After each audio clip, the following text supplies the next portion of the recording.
Hello hi नमस्कार, आप सुन रहे हैं रेडियो 91.2 एफएम झुंझुनू की आवाज। आज हम बात करेंगे उस खास समय की जब हर इंसान अपनी जड़ों से जुड़ता है और अपने पूर्वजों को याद करता है। जी हाँ, आज चर्चा होगी पितृपक्ष 2025 की। दोस्तों, पितृपक्ष जिसे श्राद्ध पक्ष भी कहा जाता है, इस साल 7 सितंबर से शुरू हुआ और 21 सितंबर तक चलेगा। 16 दिन की यह अवधि हमारे पूर्वजों को समर्पित होती है।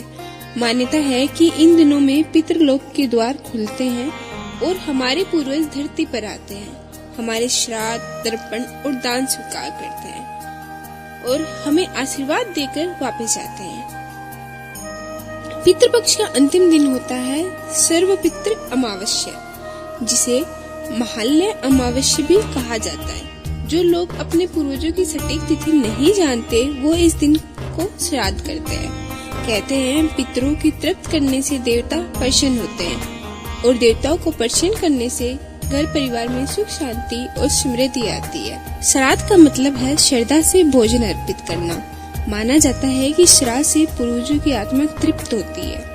तर्पण यानी जल, तिल और कुशा से किया जाता है। इसमें हम जल अर्पण कर अपने पितरों की आत्मा की शांति की कामना करते हैं। पिंडदान यानी चावल, जौ, तेल और तिल आटे से बने पिंड पूर्वजों को अर्पित किए जाते हैं। दान जरूरतमंद या गरीब लोगों को भोजन, वस्त्र और अनाज देना। विशेष बात यह है कि इस दौरान कौवे, गाय, कुत्ते और चींटियां, इनको भोजन खिलाना भी जरूरी माना गया है, क्योंकि ये सब जीव पितृगण के प्रतीक माने जाते हैं।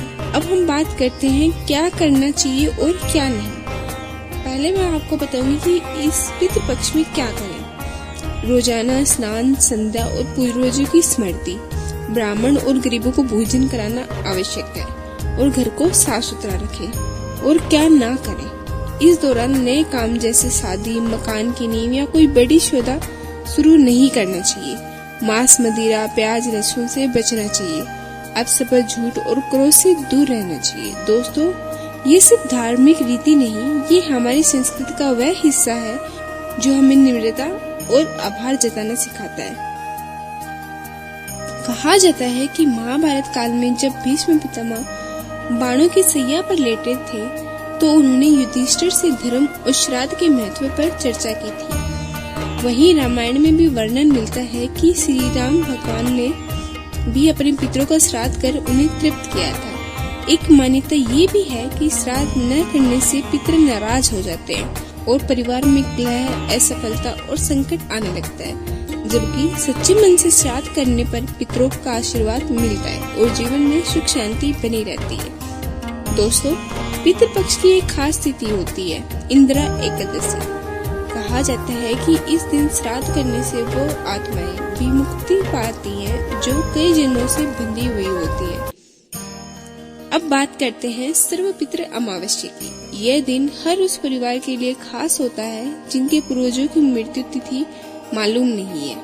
इस दिन किया गया श्राद्ध सभी पितरों को समर्पित होता है। सोचिए दोस्तों, यह परंपरा हमें सिर्फ एक बात सिखाती है कि जो आज हम हैं, वो सिर्फ अपने पूर्वजों की वजह से है। उनका स्मरण करना, उनके लिए प्रार्थना करना, ये हमारी असली श्रद्धांजलि होती है। तो दोस्तों, इस पितृपक्ष में आप भी अपने पूर्वजों को याद करें, उनके नाम से कोई दान करें, जरूरतमंद की मदद करें और यकीन मानिए यही असली श्राद्ध होगा, यही सबसे बड़ी श्रद्धांजलि। मैं थी आपके अपनी आरजे दीपिका और अब आपसे लेती हूँ विदा। जुड़े रहिए रेडियो 91.2 एफएम झुंझुनू की आवाज से।